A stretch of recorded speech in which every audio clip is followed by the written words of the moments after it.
Madam Clerk, will you please call the roll?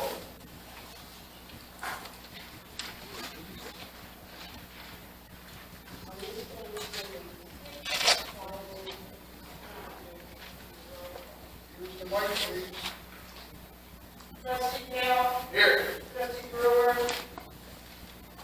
Absent. Trustee Grant. Trustee Jazinski. Here. Trustee Todd. Here. Trustee Williams. Here. Okay, the first item is an ordinance that you have in front of you. We've had this one before. This is a revised edition for the establishment of enterprise zone, subject to the Enterprise Zone Act for the state of Illinois. So Lincoln and 394 corridor enterprise zone. We have an enterprise zone already in place. This is just an update for that.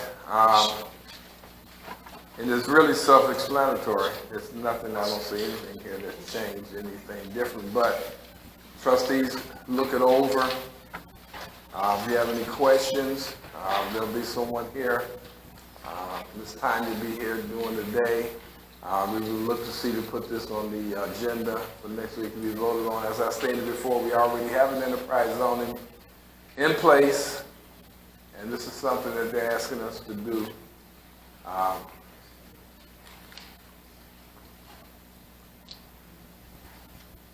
An update.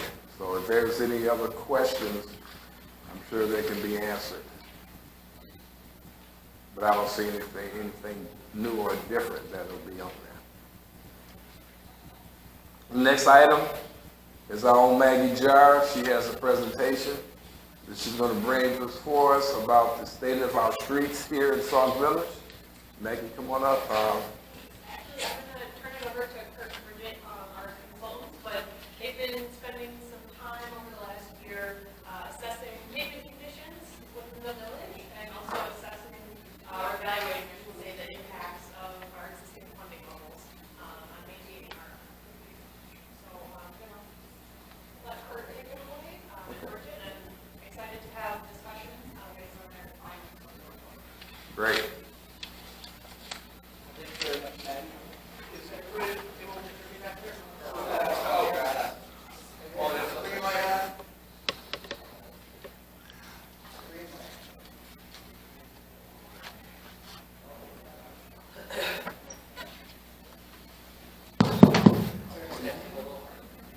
How about now? Excuse me before you get started. Did everyone get a packet? It's going to be for your.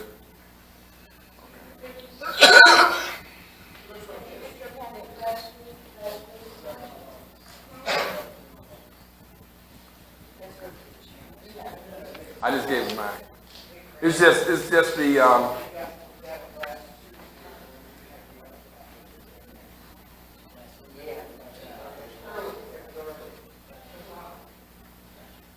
Okay, so I'm sorry. No worries.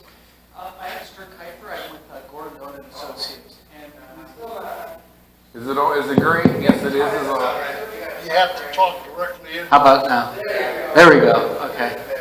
I don't perform very often, so here we go.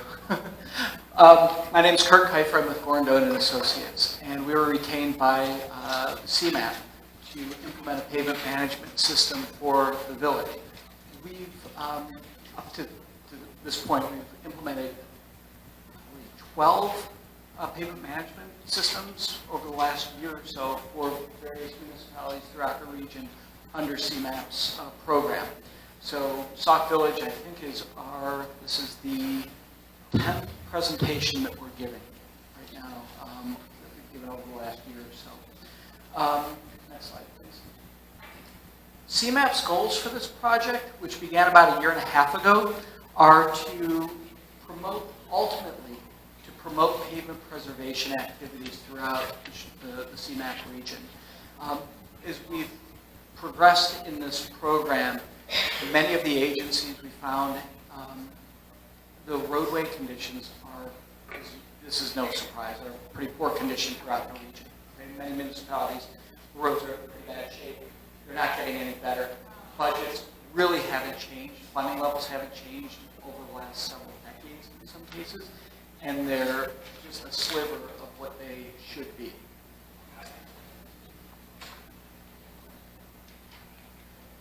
Sorry, a little technical glitch here. 1 second. But you do have slides in your package. Yes.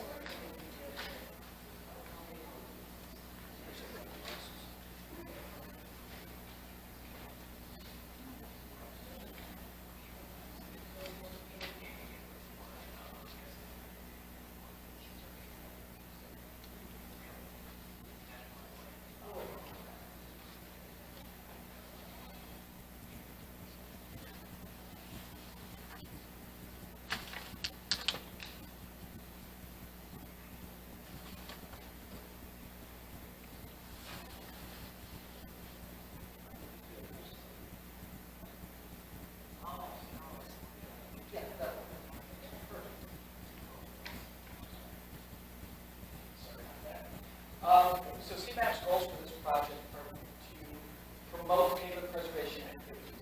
Instead of doing things like reconstructing roads, resurfacing roads, and that being the primary activity the villages are doing, we're trying to promote things such as crack sealing, preserving roads that are in good condition for a longer period of time. So we're not in a very reactionary, worst first type of mentality. So ultimately, that's what we're trying to do. But as part of this project, CMAP implementing a pavement management system for each village. Baseline pavement condition survey. So we're going out to assess the condition of every roadway within the village and assign them a score from 0 to 100. 0 being fail, 100 being perfect.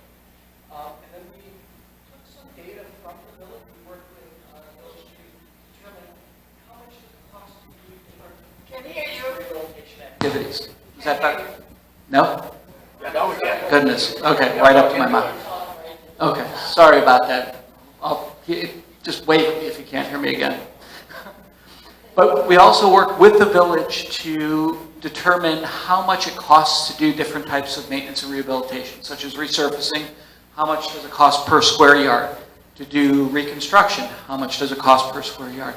To do crack sealing, how much does it cost to crack seal per foot?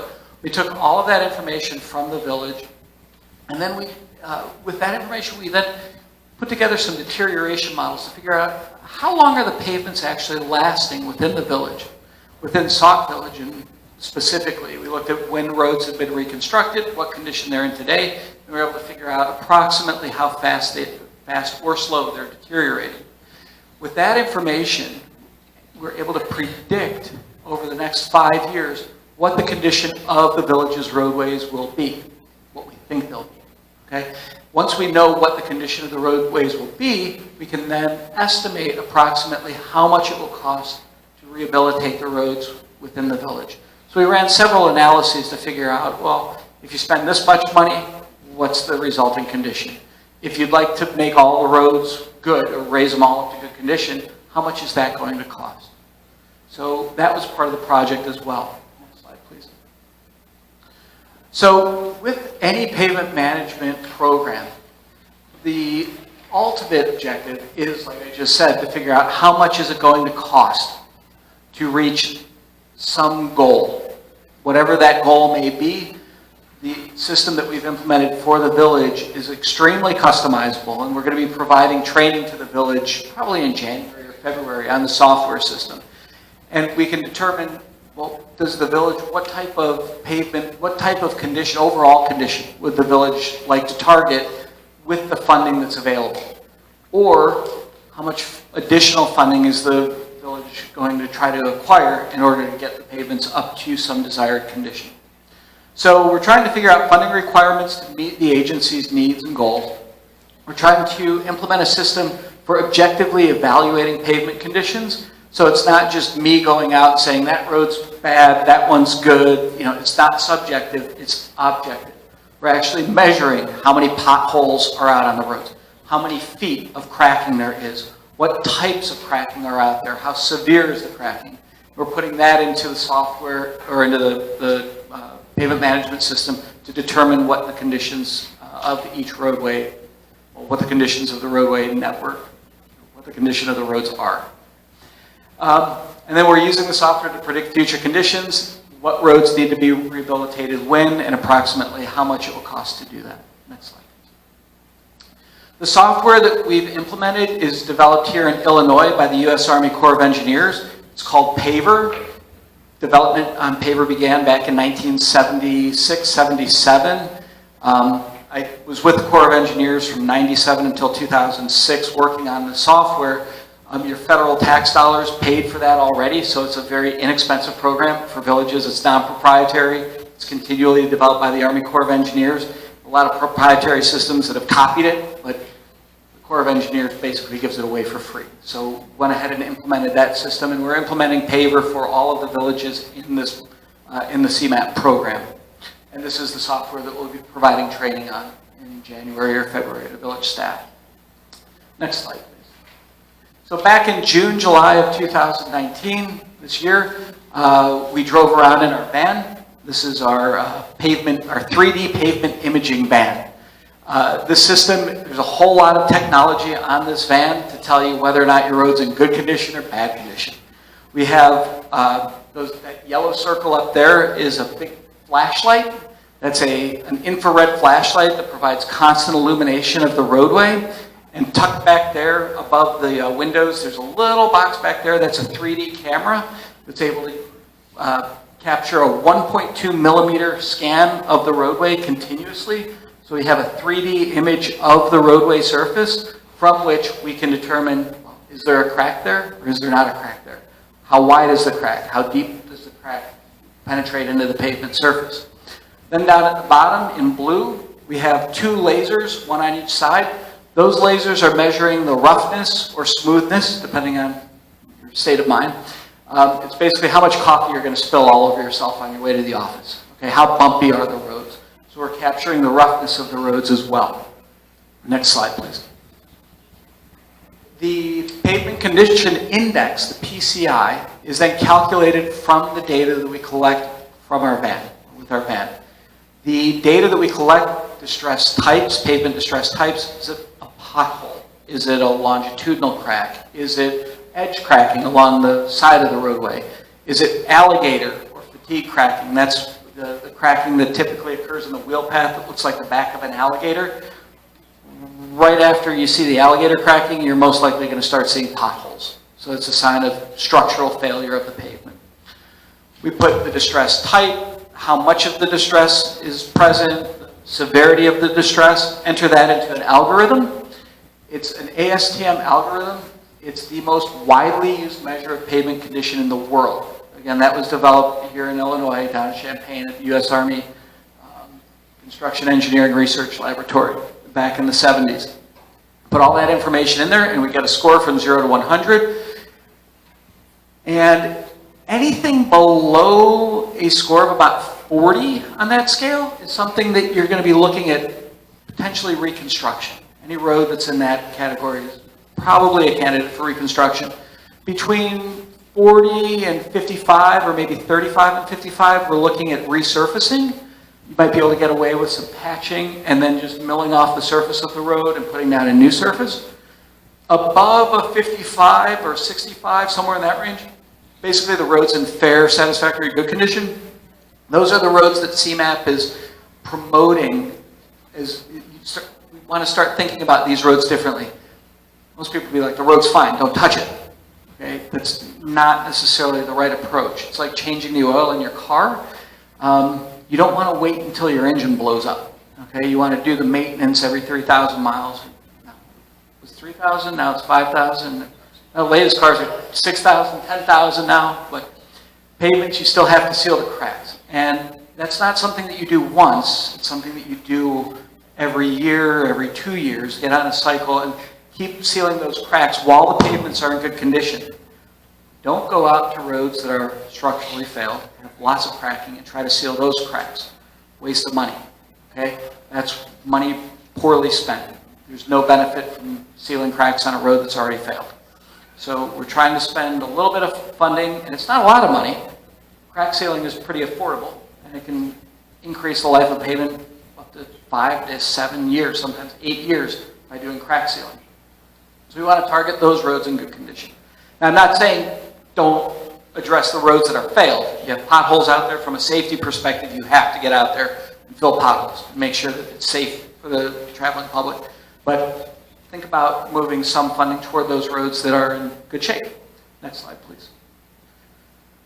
So here's a graph that basically, in your notes, you'll see this graph. It's basically saying the same thing, showing the same thing that I just described. Anything that has a condition, any road that has a score above kind of a 60, 65, that's a candidate for preventive maintenance. Anything in that critical PCI region between 50, 65, candidate for resurfacing. Maybe you can get away with some preventive maintenance, but more of a candidate for resurfacing. Below a 50, down in that range, you're looking at possibly doing reconstruction. It's not, just because this pavement scores, I don't want you guys to necessarily just look at the scores and make decisions only based off the scores. If you have a road that has a low PCI value, but it's relatively smooth, that means that the soil and all the bones of the road, below the road, those might still be good. The foundation of the road might be good, and you might be able to get away with just resurfacing it. So the report, the recommendations in here are high level. These are high level recommendations, but still when you go out and make a final decision, bring in your engineers, take a look at it, and make the best decision for that road. Next slide, please. So we have a few examples of conditions throughout the village. We have Constance Avenue, PCI or a score 93. This road's in really good shape. Okay. You see all that grass growing between the asphalt and the gutter there? Want to kind of get rid of that and seal it up. If you can prevent moisture from getting in between the gutter and the asphalt, especially this time of year, what happens to water when it freezes? It expands. It's the only fluid on Earth that does that. It just so happens to be everywhere around us, especially on our roads. So keep the surface of the roads sealed and free from, or basically crack free if you can, even along the curb lines there. Next slide, please. Here we have Jeffrey Avenue, PCI of 77. Jeffrey Avenue has a little bit of weathering on the surface, and you see that crack right down the middle of the road? It's a very early stage crack. The road was resurfaced probably within the last 5 years. It doesn't look like it's in very bad shape, but that crack, that's not a crack due to traffic going over it. That's a crack because when they paved the road, the paving machine paved one side, one lane, and then came back and paved the other lane. Right between those two lanes, there's a joint. And that joint isn't necessarily sealed completely. So once they finish paving those roads, if you don't seal that joint, a few seasons of moisture and freeze thaw, you'll start to see cracking starting in the center of the road, moving out to the sides. It has nothing to do with truck traffic, anything like that. It's just because the way it was constructed and it wasn't sealed afterwards. So those types of cracks, joints, should be sealed. And then any of these transverse cracks that you get, those are still in pretty good shape, so you can seal those up as well. Next slide, please. Peterson Avenue, PCI of 66. Okay. Here we have, see that arrow here kind of in the wheel path? That's early stage alligator cracking. Okay, that's more due to truck traffic. Well, what type of trucks are you getting through these neighborhoods? It's not like it's a heavy-duty truck area, right?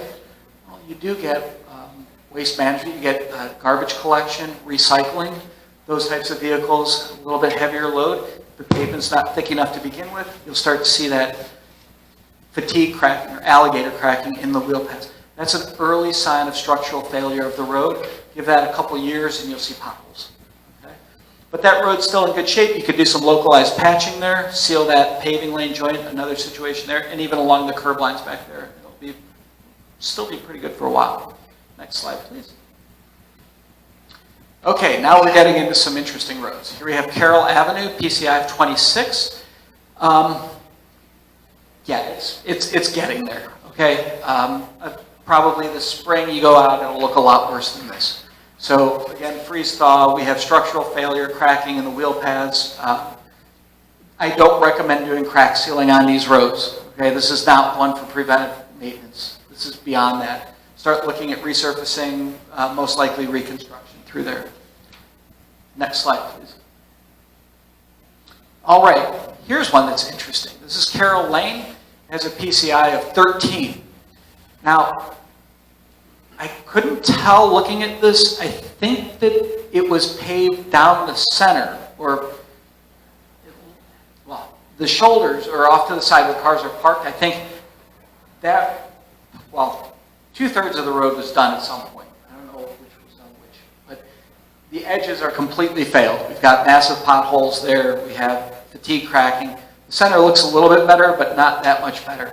Suffice it to say, I don't recommend doing that type of paving where you're just doing the edge, unless the center is in really good shape and you just have some local edge cracking, maybe 2 or 3 feet off the edge, so you can get away with an edge patch and go out, cut that, and remove it.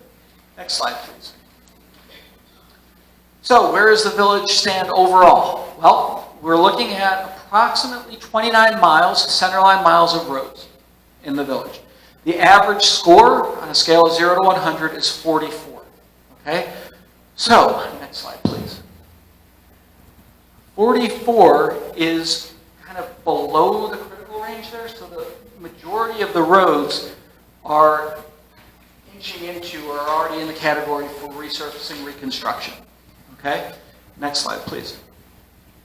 If we look at the percentage of the roads that are in good, satisfactory, fair condition, we're looking at about 27%. Those are the roads that we're looking at for preservation activities.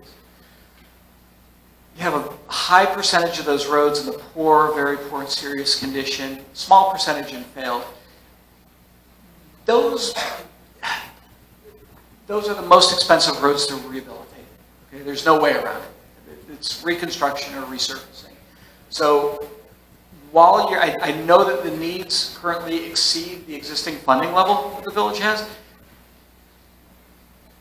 work on those roads that are failed or in poor condition, but don't neglect the ones that are in good shape. Keep those in good shape so that over time, that distribution of condition will move more toward the left, a little bit less on the right. Okay?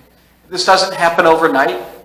It doesn't happen overnight, but if you do some of these preventive activities, every dollar that you spend on reconstruction and resurfacing is going to go that much further. Next slide, please. So we ran a few budget analyses. We ran 4 analyses. One was to determine the impact of the village's existing funding level of $300,000 per year. We did another analysis to figure out approximately how much money would be required to maintain current conditions, which isn't that much more. It's only $170,000, $200,000 more than the existing budget. But remember, we're starting with an average of 44, so keep things in perspective here. In order to significantly, well, modestly, but not go too crazy, increase the overall condition to 65, we're looking at about 1.8 million per year, and then to get all of the roads over the next 5 years up to PCI above 55, we're looking at 2.9, almost $3 million per year. It's like $15 million over a 5-year period. That's not an insignificant amount of money. Next slide, please. So, given those different funding scenarios, here's what you could expect to see, with the overall distribution of conditions over the next 5 years. That budget of $2.9 million, we're starting at after you spend $2.9 million in 2020, your PCI would jump from 44 all the way up to about a 58, 59, and then accelerate upward toward a PCI of about 90, 88, 89 in 2024. Current funding levels, looking at a PCI at the end of 2020 around 44, and then deteriorating slightly down to 40. Okay? So we're expecting to see with existing funding, some of those roads that are in fair condition dropping down into poor condition, and so on and so forth. Next slide, please. All right. Here is, for those of you who like accounting, this is one way of looking at the different funding levels in terms of the backlog of work, the unfunded work that needs to take place or that exists after each year of spending. So the first budget, the $2.9 million per year, you spend $2.9 million in 2020. The backlog of resurfacing and reconstruction, all of the work that still needs to be done but hasn't been done, we're looking at $9 million. So that's the green bar on the left there. At the end of the 5-year period, you see that $9 million goes down to 7.4 to 5.1 to 2.5 down to 0. At the end of 5 years, if you're spending the $2.9 million, we're anticipating a backlog of next to 0. Okay? So that's, everything's great. The roads are in good shape. What are you spending money on? Crack sealing. No more resurfacing and reconstruction, not nearly as much as we've been seeing in the past. With the current level of funding, the assumed level of about $300,000, we're seeing the backlog increase at the end of 2020 from 11.2 all the way up to about 16.2 million. So at the end of 5 years, imagine, well, we have all this work today that needs to be done. 5 years from now, we're going to have that plus another $5 million worth of work that needs to be done. Okay? Next graph, or next table. This chart, I know it's a lot of numbers, but I like to throw it in here because it's a little bit of an accounting, it's a way of looking at this a bit more from a financial perspective. When we think of costs, we typically think of what we're spending. So if we spend $300,000 per year over 5 years, our cost was $1.5 million. Okay? If we spend $2.9 million to eliminate the backlog over 5 years, we spend $14.5 million. Okay, the costs are very different, right? That's a lot more money that we're spending if we do the $2.9 million. However, if we take the cost, our expenditures, and then we add to that the backlog at the end of a 5-year period, and treat the backlog as a cost, and then we take the total amount that we spent over the 5-year period, add that to the outstanding backlog to come up with a total cost, you can see that green highlighted column there shows that the $300,000 per year results in $1.5 million in total expenditures over the 5-year period, and then a $16.3 million backlog. Total cost, 1.5 plus 16.3, puts you at 17.8 million for your total cost, and your PCI value is 40. Backlog elimination, 14.5 million in expenditures, 0 backlog remaining, 14.5 million total cost, which is nearly 3 million less than the 300,000 per year total spending, and your PCI value is at an 88 overall. So when you think about costs, there are many ways of thinking about it, but this is just a slightly different way of thinking about total cost when you factor in what that, if you account for the backlog as a cost to the village. Next slide, please. So, recommendations. Keep what you got that's already in good shape. Implement a crack sealing program, some localized patching. Anything that's been resurfaced or reconstructed within the last couple of years, go out this spring and seal up all the cracks on it. If it's in good shape, seal it up, keep it in good shape. Review the pavement thickness design specification. The village has a lot of roads that are structurally failed.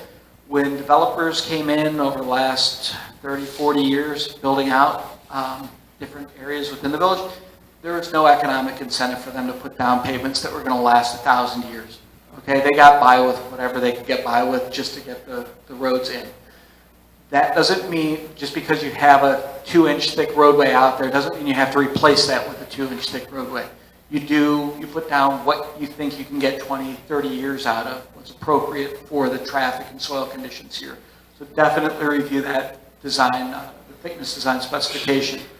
And then of course, since the village has limited funding, I like to just think of it kind of as we're all on the same team here. So the funding for rehabilitation, try to get the most benefit, and benefit in my mind is, the roads that are most heavily trafficked, that most residents are driving on, try to target those roads. I know there are always going to be areas where there might be a block or something, and sometimes it seems like you can, for various reasons, that that's the most important block in the village, but try to allocate funding toward the roads that are benefiting the most residents.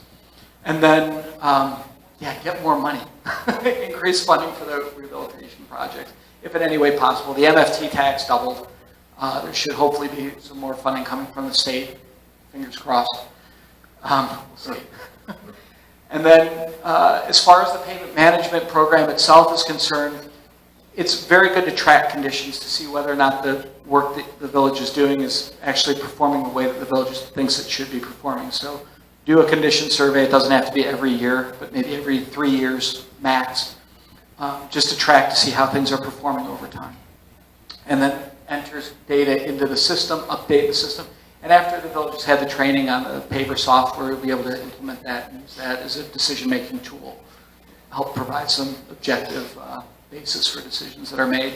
And CMAP has mentioned that, moving forward, villages that do have an up-to-date are managing their pavements, those types of projects that they're putting forth, there will be some weighting. There might possibly be some weighting on a positive side to submitting projects, if you can justify the need for the project through the pavement management system, if that makes sense. Okay. So finally, last slide, I'd just like to thank the village and CMAP. Patty has been helping immensely with this project, and her colleague Todd, and the village for providing all the feedback that we've needed throughout this project. Urban GIS has provided all the mapping for this project. They're based up in downtown area, and then the AECOM has been providing project management support on this. So with that, any questions? I do have a couple. I saw right now you're saying we're currently spending $300,000 a year. That's our current. And if we would just move just about $470,000 a year, we would still be basically in the same PCI. So basically the change that we have to triple what we're spending right now. To get to where we have at least 68, which is decent, we have to triple our spending.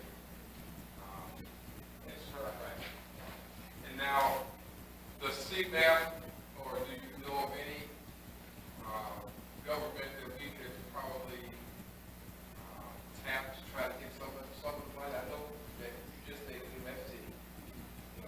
CDBG is iffy. That's whenever they decide to want to give us some money. But that's my first question, as far as you have any ideas. The second question is, if we were to put out some of the streets, I saw some over there, I was hoping that you could show some of them that are really worse than that. We do have a few that are like that. Shade, we have a machine that can do that, and then we put our own patch down. I was told that would probably give us about 10 years. If we did something like that, we shave it down a couple inches, take the material, and then I put some new material down, heat it, and then that would kind of help us out too. Rather than being able to, because when you reconstruct the street, I mean, you probably are talking $700,000, maybe half a mile.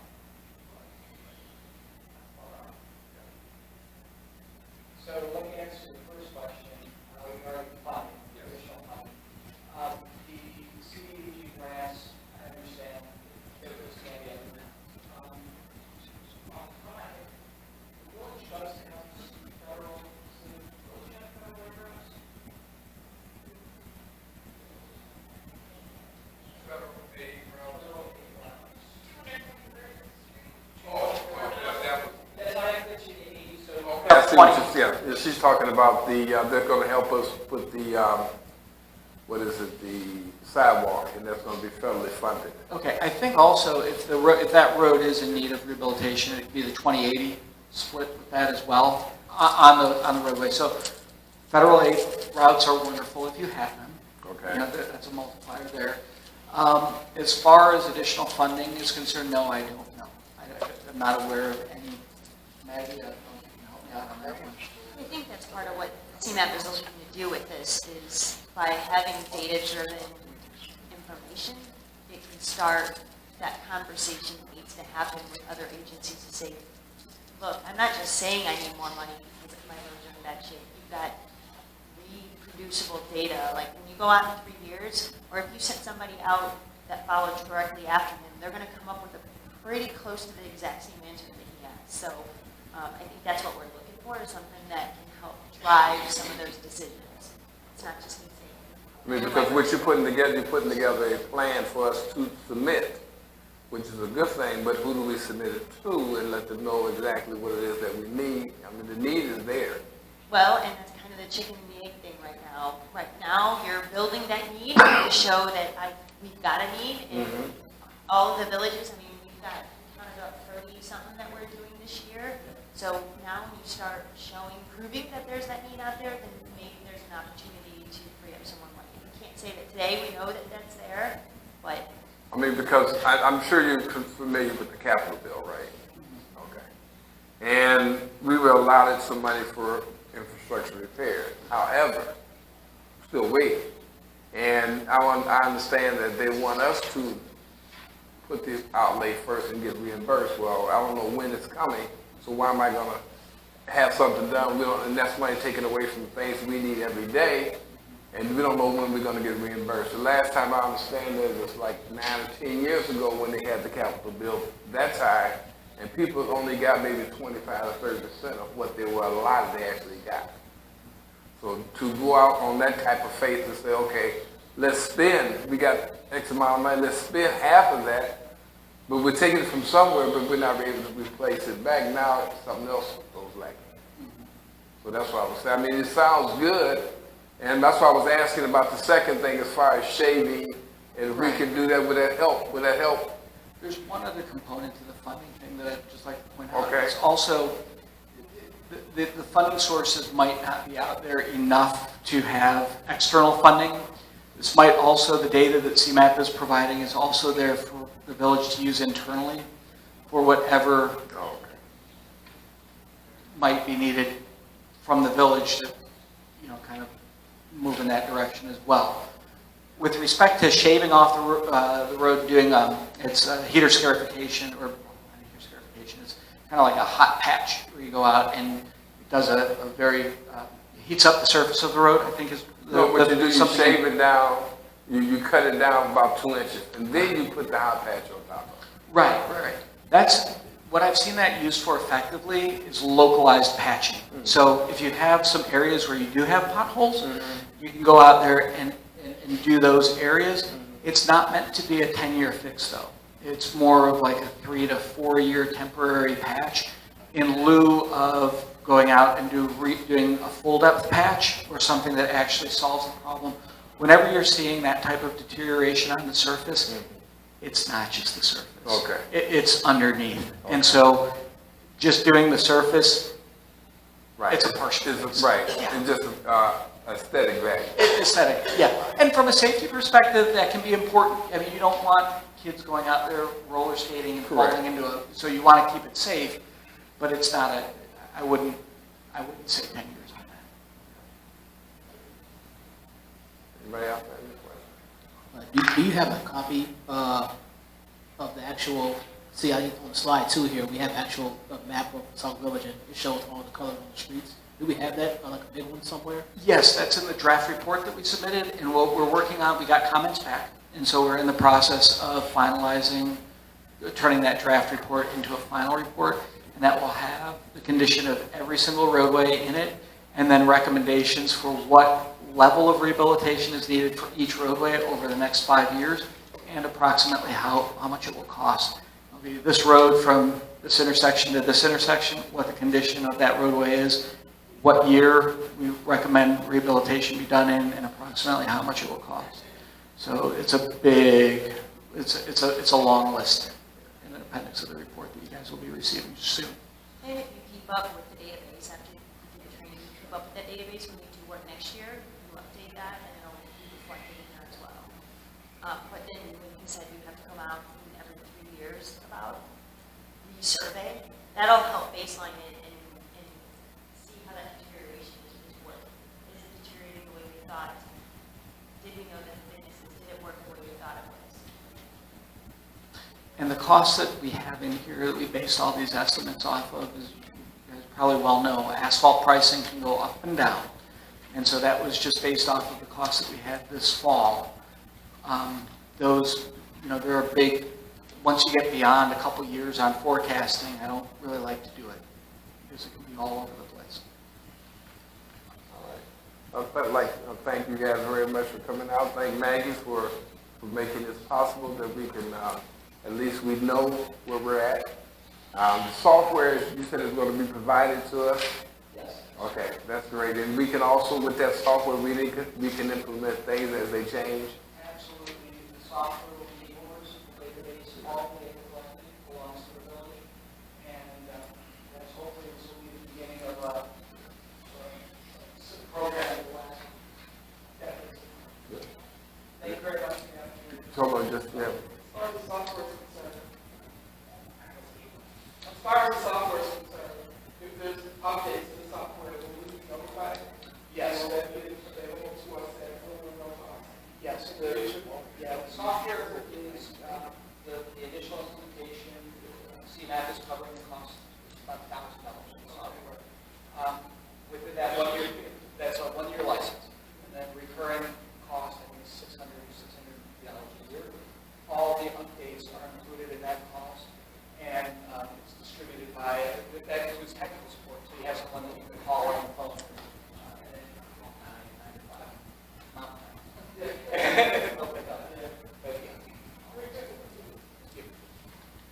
Thank you so much. Thank you, Nate. The next item, Mr. Finch, annual TIF 2 and 3 parity bond accounting, the abatement letter.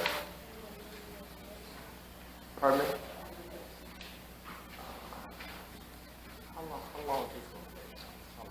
Oh. Wait.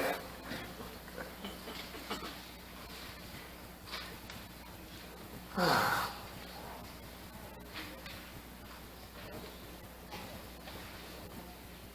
there a mic down there? You have a mic? Oh, that mic is up here.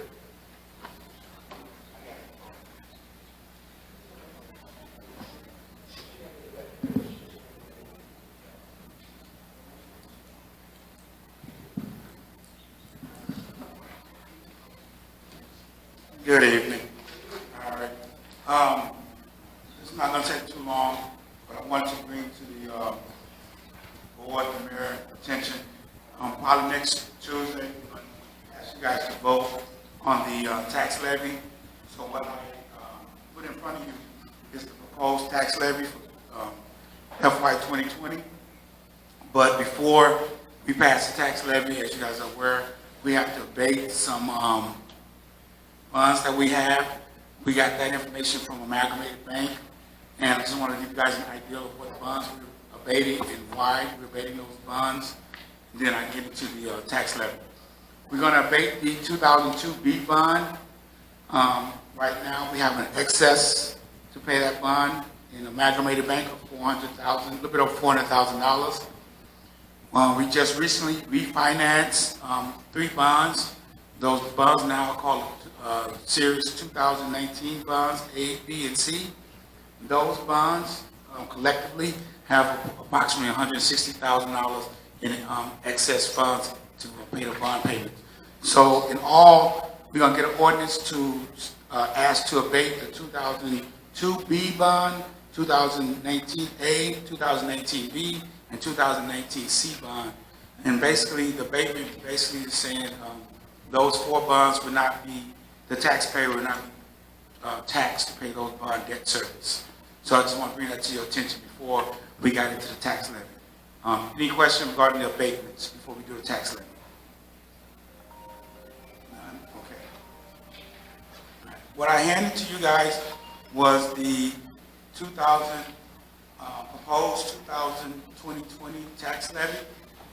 If you look at the first column for FY19, those fund descriptions are the particular funds that we do a tax levy on.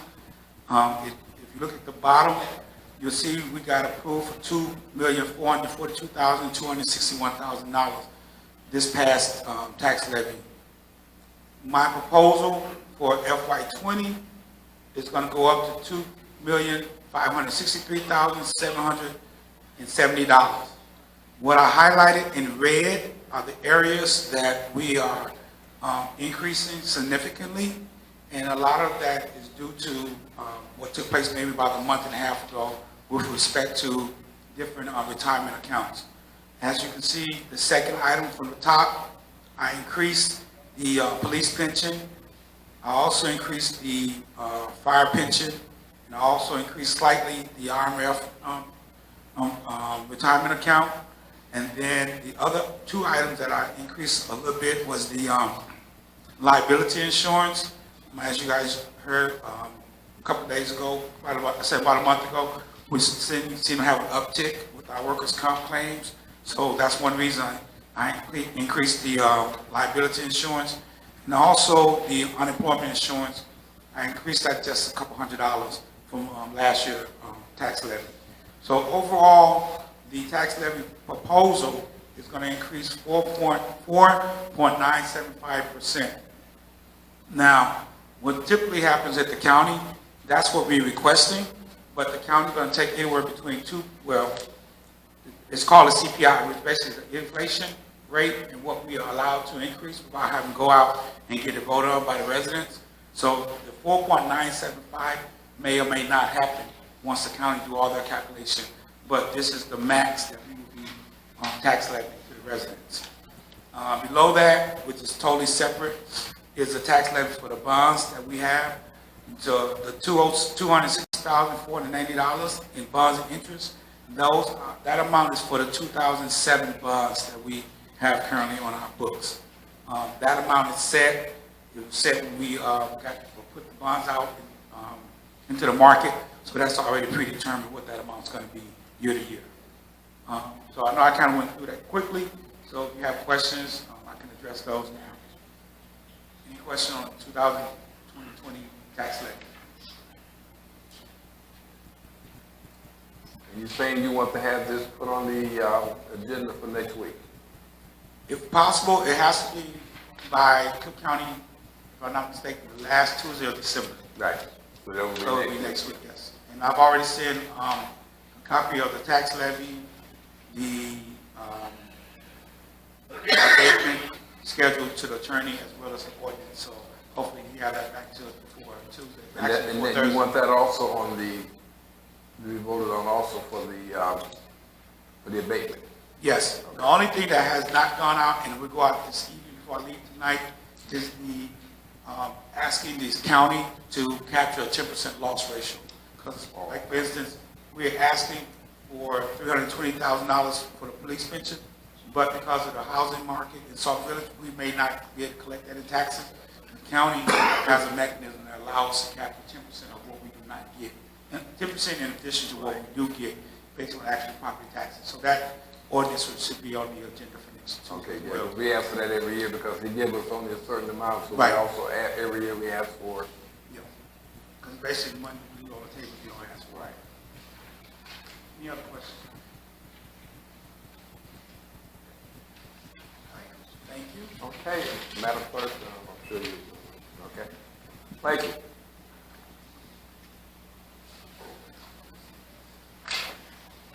Okay, the next item is Mr. Coney and Associates. He has came in, he wanted to talk to the board about the options of cannabis here in the village, and he's going to go over everything he has to present to you guys. And this is just a start, so I'm sure there'll be a lot of questions. So I would suggest you get a pen out and kind of write them down so you don't forget them. So anyway, sir, it's your floor. And I'm going to tell you now before you get any further, you saw what happens. They get the mic, they're pointing to you, the microphone. You will have people that say they can't hear. Okay. Oh, it's red?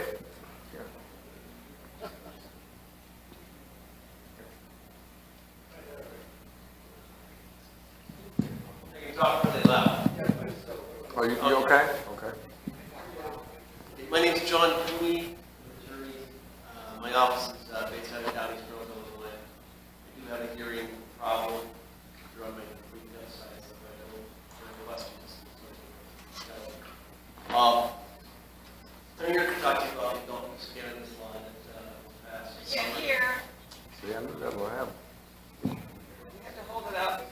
Oh, No, it's not that be better? Does that work?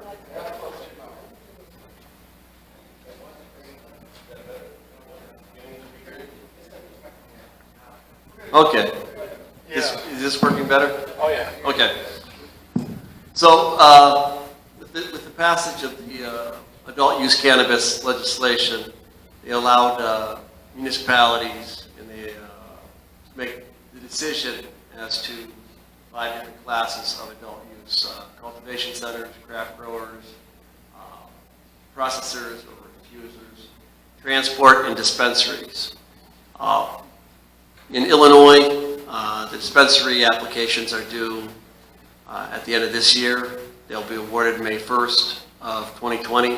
There's 75 dispensary licenses that will be up then. Of that, 46 of them will be in Cook County. I believe 15 are already scheduled and earmarked for Chicago. With the adult use dispensary, the municipalities can charge 3% tax, which I believe you've already passed in September. And what we're looking to see is if you would consider amending your zoning ordinances to allow dispensaries and possibly consumption lounges in the municipality. Typically, the ones that I have gone before municipalities before and boards, they have setbacks required for school and daycares by statute, and then you can make your own requirements. I've seen them go from 1,500 feet to down to 500 feet. In fact, the one that we were at last week was 500 feet. I've had them put setbacks from 0 in a majority of the municipalities to residential setbacks. The largest one I've seen is 250 foot. Cook County or City of Chicago was originally looking at 1,500 square feet. Now, it's my understanding that they're considering doing mixed-use buildings, so you'd have commercial on the bottom and residential on the top, so down to 0 also. The Cook County area comprises 6 counties. You have Cook, Lake, McHenry, King, DuPage, Kendall counties, and Will County are all in there, and that's with the 46 units. With the dispensaries, they're restricted by the government, and there's regulation, or the state, and there's regulations as to security that is going to be involved.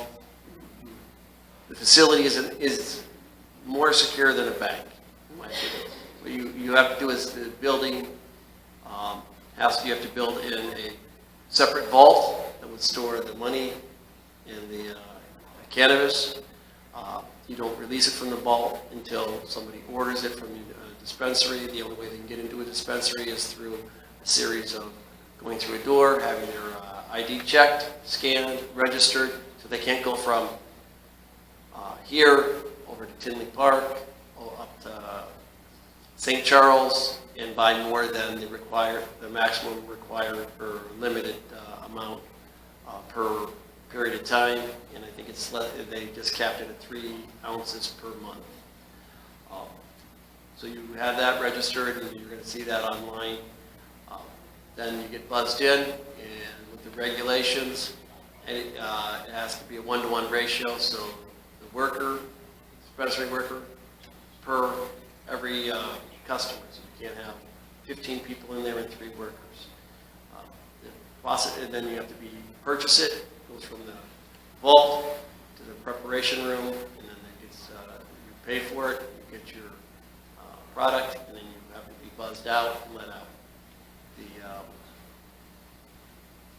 The facilities that we're involved with, they have either a separate drive-in facility where you drive the van, delivering the product and collecting the funds into a separate closed garage system or a gated area. So you pull in there and you have gates that would lock behind it so they don't get out of the van until the gates are all closed in. The door opens up, they go in that room, they close that door, they check the product, then they go and they move it right directly into the vault, and then they close the door behind them, so there's not any possibility of removal of product at that point in time. In addition, there's redundant cameras, so every square foot of the facility is camera and is monitored by the state police and can be access can be given to the municipality to monitor everything that's going on in the facility. Most of the facilities that I'm involved with and the applications we're working on are, there's already set, we're establishing policies as to no loitering outside, no loitering in the general area. Each of the employees have to go through training. They have to know what the cannabis products are, what the concentrations are, and what the uses are for. In addition, all the product that is purchased and grown in the state of Illinois is tested per crop. So you'll be able to tell the level of THC, and in fact, the taxes are based on the level of THC. In addition to the security plan that has to be submitted with each application, you have to submit a business plan, how you're going to run the business, how it's going to be structured. And in that, we have a social equity component, and which adds to points, because in order to get a license awarded, you have to meet so many points, and it's a competitive one. They're expecting anywhere 2,000 to 3,000 applications for 75 licenses. And then social equity, that is a 50-point range, and that is 51% of the ownership has to be owned and controlled and voted by a social equity component, which are living in a disproportionately impacted area with a higher level of poverty, or people in the school lunch programs, somebody who was involved with a prior and has a prior cannabis violation of less than a class 4 felony, 30 grams or less. The typical facility we're looking at is anticipated to generate between $5 and $12 million of revenue per year. At 3% of that coming into the municipality, that can be quite substantial as to assisting in, as the gentleman just testified before me, cracks in the streets, whatever is earmarked for. The reason for zero setbacks, one of the largest ones that every municipality has raised is, what about the children? How are the children going to be affected? There's no exterior advertisement. You have the name of your facility. It can't be lighted. It can't be backlit, as in neon lights or digital lights. It has going to be lights on the sign itself. The municipality gets to regulate where it's going to go, special use, what zones, and in the business hours as well. Typically, I don't think it goes beyond 10 p.m. in any municipality that I've seen thus far. So in this community here, you're close to another state that doesn't allow cannabis sales and consumption. And this would probably drive people over the border to get non-state tax coming into the tax. Any questions? Anyone have any questions? So this was just a informational, pretty much. This is informational. Ideally, because of the timing of the applications, if action is not taken quickly, chances are you'll miss this first round, because the applications have to be in by January 1. And to put the application, you have to have a security plan. The security plan goes through the floor plan, where you're going to put the access, the points of ingress and egress, security station, and security officer who has to be registered with the ID FPR as a licensed security, with a licensed security agency. All that has to be submitted with the application. Now, you can do a generic one, but what the common feeling is out there with all these applications being submitted is if you don't have a location identified with the site plan included, you're going to be moved into this stack over here. If you don't have social equity, you're going to be moved in that stack also. And if you don't have an adequate plan, business plan, you're going to be moved over there. Question, how much is the application fee? And then for the ones who aren't selected to get a license and they did pay the fee, do they get their money back, or? You're going to have to say that. Oh, so how much is the fee for the license? $30,000 if you get the license, the application is approved. You have to file, it's a $5,000 application per area that you're requesting. And so if you get rejected, you get the money back or no? No, No. it goes to the state. So the state's looking at 3,000 times 5,000, so nice chunk of change. You said this is round one, right? Round one. We're at the tail end, we're round one. Okay. If there is a round two, when round two? Next year, but they have to determine that there is a need in the area. So if you have another municipality, University Park, Orland Hills, close by, Kankakee, all of those are areas that have already are more advanced in the progress stages than you guys are. With that, you'd have to show that there is a need in the community that's not being met. It's going to be a higher burden. And then it's going to be another, I'm not sure if it's 75 or 110 additional license. Because right now you had 45 medicinal ones who automatically got another one in the same facility, and then they got a freebie to go anywhere in the state. So there's 45, 90, 135 licenses that are already out there. My question was going to be, I think you almost answered it. Is there a territory? In other words, is there a limit or boundary? In other words, is it, because you mentioned Orland Hills, which is about 10, 12 miles away. So is there a boundary that they won't open one within a certain proximity? You can't have another, the only limit is 1,500 feet from the next dispensary. Oh. So you could theoretically put 3 dispensaries in. Okay, so then, so by you saying that they're further along, does not negate us if need be, or if the board chooses to, we can still move forward with that, if that's the case. That is correct. And even if it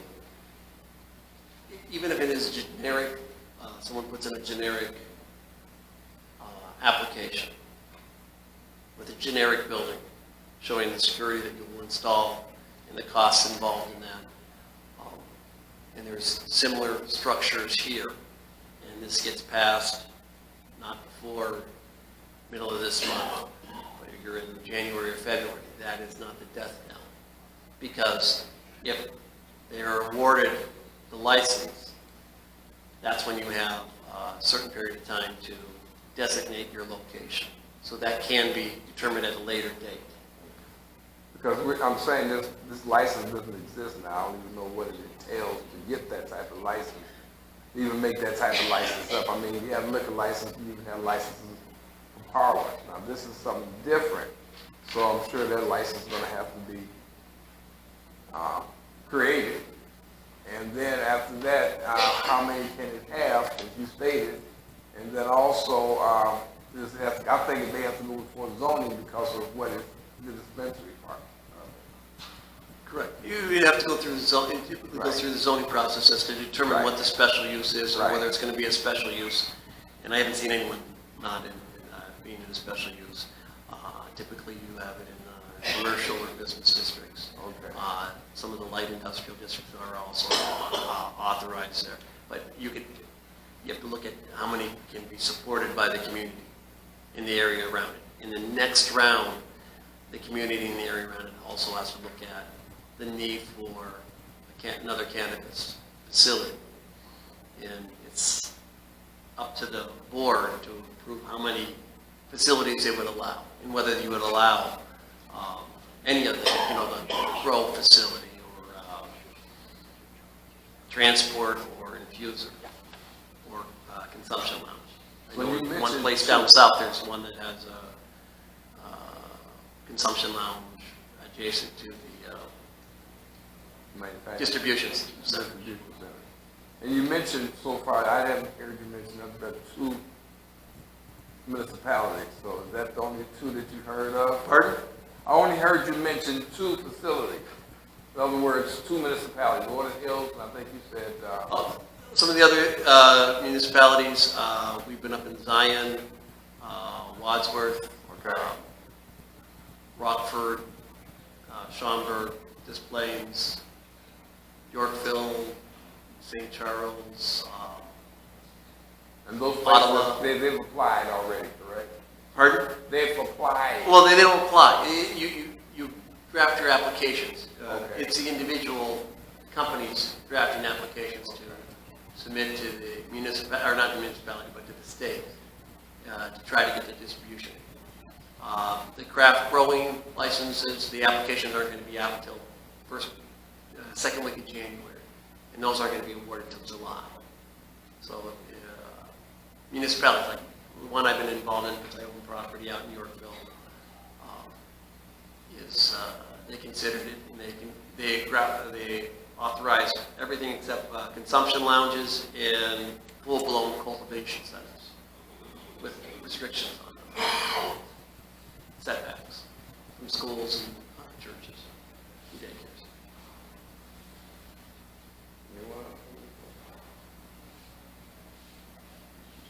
Well, thank you for your time. Thank you for explaining it to us. I'm sure when that happens, correct me, I'm listening to how you present it.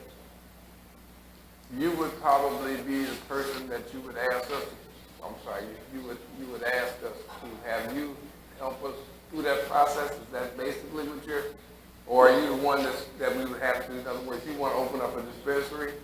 I represent, and I'm a part of 2 groups that are seeking dispensary license. Oh, okay, So we're submitting 9 applications. okay. Up to 9 applications at the end of this month. As for going before, I've gone and talked to zoning boards as to my thoughts and recommendations. I've been in the construction in the land development area since 1991. So for residential subdivisions and commercial projects. So I'm very familiar with the zoning boards in the process. So I would be more than willing, whether we apply or not, to let you pick my brain. I'll lend you my one good ear. Okay? Thank you so Thank you very very much. I much. appreciate your time. Okay, thank you. We can leave it, Mike, put that on, no. Yeah.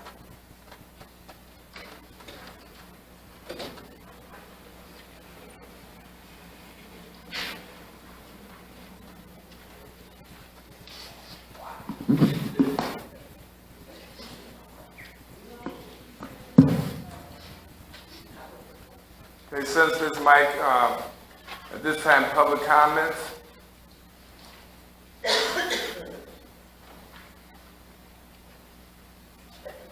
All questions and comments will be directed to the mayor. Each speaker may comment on any matter pertaining to the business of our village. Each speaker is allowed 1 opportunity to speak for up to 3 minutes, and may not engage in debate, counter replies, or rebuttals. I'll answer all questions and comments after the questions or comments have been presented. Please state your name. Ed Schenkel. I'm here to find out what's going on with the idea of the flooding in my backyard and property from, I've talked about this before. We need someone to go out there and look at that, straighten out the problem that the village has made. There was 27 feet of pipe removed, wasn't put back for years. There's problems with the flooding going on, so we need to look at that. I need my address straightened out. I paid my taxes, and it said I didn't pay my taxes. I did it again. Kept saying no acceptance as far as the idea that it wasn't completed, so I had to do it again. Come to find out that I paid my taxes 3 times. Now I got to fight to get my money back from Cook County. In the meantime, I'm paying bills with money that I don't have. So I'm bouncing bills now. We need to straighten that address out so we get something going with this. There's a duplicate address. And this has been going on for years. It needs to be addressed. It's even a safety issue. If I'm sitting there needing an ambulance, and the ambulance comes to my next door house, he says, I don't need no damn ambulance. The ambulance backs up and leaves. Well, I'm laying there looking for an ambulance. So I need that address straightened out, so at least they can come to the right address. That's an issue. So I appreciate it, and get back to me and let me know what's going on.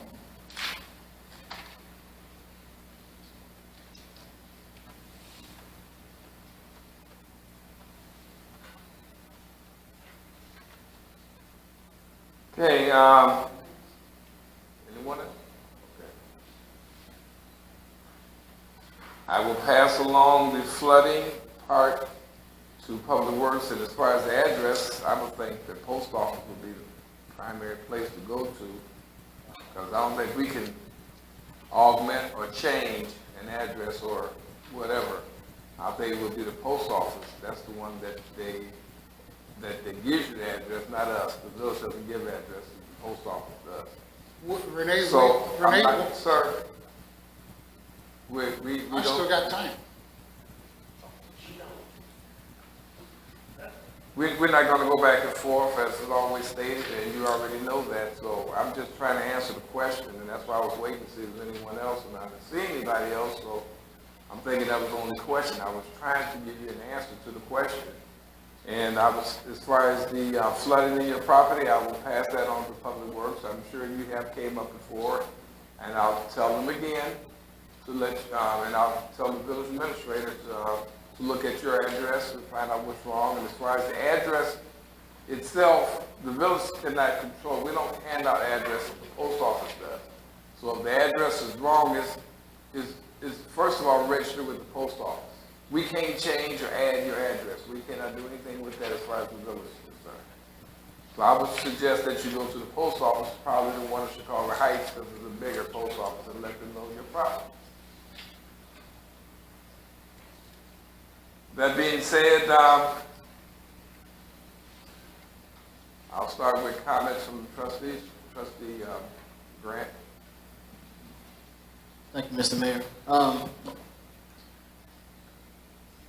For the streets presentation, I think it was very beneficial. It was good to hear some of that they plan to show us some recommendations. I'm just worried about the funding because, as you know, that's going to be paid for with MFT, and then I think 2-3 weeks ago, Jim or Robertson Engineering presented us, some what they're going to do that's costing MFT money. So it just seems like funding is scarce, and of course we want to put as much money as we can into streets and repairs, but the help from the capital bill and other sources just seem like it's going to be a little tough. And also in regards to the presentation on cannabis, I still think that we should have some kind of public forum or meeting for the residents, town hall, or whatever you want to call it, because there's still a lot of questions that need to be answered, and not just in regards to opening up a business and licenses. Sometimes it's in regards to, how do you test if somebody is driving impaired, things of that nature. So I think he's a great resource, but I'd like to, definitely open it up to the residents, and one day we just have a meeting, and we can bring some other attorneys in, whoever are the experts on this subject, so that we can have, at least know what we're talking about going forward, and we know as a board how to move and how to react to what the village needs. And with that being said, that's all I have. Thank you. Trustee Bell. Thank you. December the 17th, 11 a.m. here, safety meeting. The cannabis, it's 4 weeks away, and it's like, here, hurry up and rush. That's just the way it seems to me. So first round's going to be a buy, I'm sure. But, we've had this discussion years ago when I was on the zoning board. Where can you put it? Where can you put it? There's a question. You got school zones, churches are everywhere. be very, very strategic with this. May have to annex some other land. Many options, but I don't think we should miss the train. That's all I have. Trustee Kuzensky. Thank you, Mr. Mayor. The Housing Committee will meet next Wednesday, December 11th at 7 o'clock in the boardroom. And I remember working on the marijuana distribution center with the zoning. And I think we probably should get a hold of Elizabeth Shine, because she was the attorney that helped with that. And I believe that we didn't meet the footage requirement. I think they were looking like in the logistics center area. I don't think with Bloom Trail being there that we could put one there. So I think Trustee Grant is correct. I think we should have a town hall meeting to see what the residents want and find out what all the litigation and stuff would be. That concludes what I have. Okay, Trustee Todd. Thank you, Mayor. The Ordinance Review Committee will meet December 9th, this Monday coming up at 6 p.m. here in the Rotunda. And that ends my report. Trustee Williams. Thank you, Mr. Mayor. When I brought up the cannabis issue back in October, I stated then that I think we needed to have a town hall meeting so we could be prepared for any issues that might arise. And this is it. I think, like Trustee Bell said, 4 weeks out, this is not something that we can address right now. But if we want to have a town hall meeting to possibly address for round 2, then we have time to do that. And I'm just wondering if the appointment for the Parks and Recreation is going to go back on the agenda next week, because the Parks and Rec, the person who's going to be in charge of Parks and Rec, because we have the kids coming out of school for Christmas break soon, and we continue to have a liability by not having an employee in the community center. So I'm very concerned about that, and I was just wondering if that appointment will be going back on the agenda next week.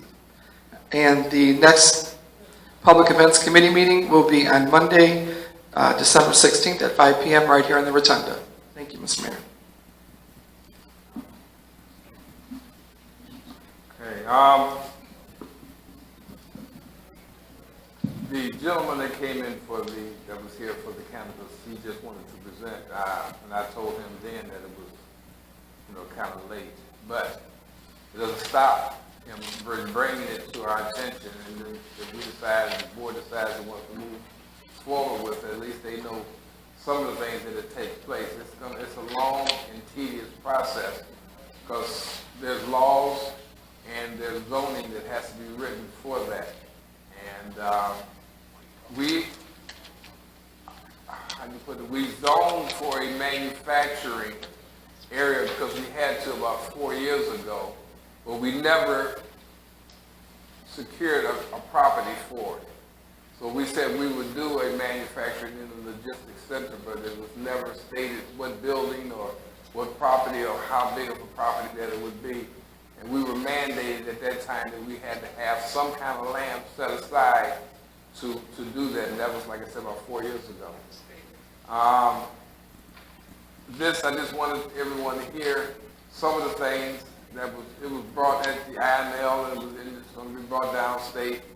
And it's kind of interesting that everything that was talked about, the places that were going to put dispensaries, there was none in the south suburbs. Everything was out northern and western suburbs. There was nothing out here, and I was just trying to figure out, because I was going to ask if that was the case, what were their stipulations?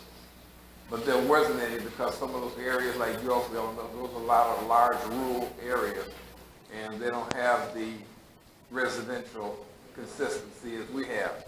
So, that's why right now, I wouldn't want to rush into anything like that. I just want to kind of feel and find out.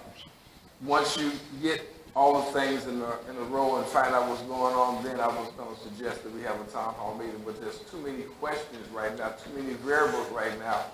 Because you'll have a town hall meeting and you have so many questions that nobody will be able to answer them.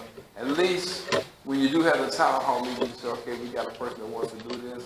This is what they're bringing. This is what we have to put in place. And then find out from our lawyers what we have to boundary lines and things away from certain areas. And you're right about that as far as being close to Bloom Trail, as far as but that was going to be manufacturing. And manufacturing is a little different than consumption. So it's a lot more to that, because if it's in the TIF area, now you gotta address everybody that's in that area to let them know what you're gonna do, and then they have a say-so on it too, so. So that being said, I was not looking for anything right away. I just wanted to bring it to the board's attention that people are out there looking, and it's gonna be a big thing coming, because this, as he says, a lot of revenue that's gonna be there. And the governor, that's one of his mandates was cannabis, so, you know, he's more cannabis than anything else, so, well, he's looking at how much money he's gonna make. State's gonna make a lot of money, they need the shortfall for their budget. As far as the Parks and Rec's appointment on the agenda, I don't know why it would need to be on the agenda. I mean, the position is still open, it's still on the website. I was looking at it today, so it's still out there on the website, so it's not, I don't see a reason for it to be on the agenda. We haven't found anyone yet, and as far as the getting that right now, we still got to volunteer there, as I stated before, until I can see certain things. The volunteer will stay there until such time that either I see someone or we get someone that's, you know, that wants to do it on a part-time basis, and then go from there. The Santa Parade is going to be this Saturday at 10 o'clock. They're going to go throughout the village. There'll be the police will be the first one, and then the fire, and then the parade itself. I'm sorry, not parade. It'll be the truck with the carrying Santa Claus on the back of it. And the tree lighting will be promptly at 5 o'clock. Right, the tree is right out here. So the tree this year is going to, like it was last year, going to be right here next to Village Hall. But after that, we will still, and right before that, we will still have refreshments at the community center. Santa Claus will be there. Hopefully he'll be there by 5, but I know he'll be there at 5 because we're going to light the tree. And then from that point, we will go on from there. So that'll be this Saturday. That's all that I have. Oh, always, I'm sorry. You're right. If anybody would like to volunteer to help with the refreshments, that's trustees included, we can. I think we're going to be setting up in the community. Okay, at 12 o'clock at the fire station, we're going to have sandwiches and refreshments for the ones that were out there, the police, public works, fire department, Santa's helpers that were going to be out there in the parade. We're going to need help. Have volunteers at the fire station at 12 o'clock. That'll be halftime, as I call it. And then also at about 4 o'clock, we're going to need somebody to help us with the cookies and the cocoa and whatever else we can get to when Santa comes in. That, you know, there's going to be people that want to take pictures with him and stuff. So we'll have some snacks in there for that too. So we will need volunteers. So if anyone would like to come help us out, we really, really would appreciate it. That being said, I'll accept the motion to adjourn. Moved by trustee Bell, second by trustee Williams. All in favor? Aye. Motion carried.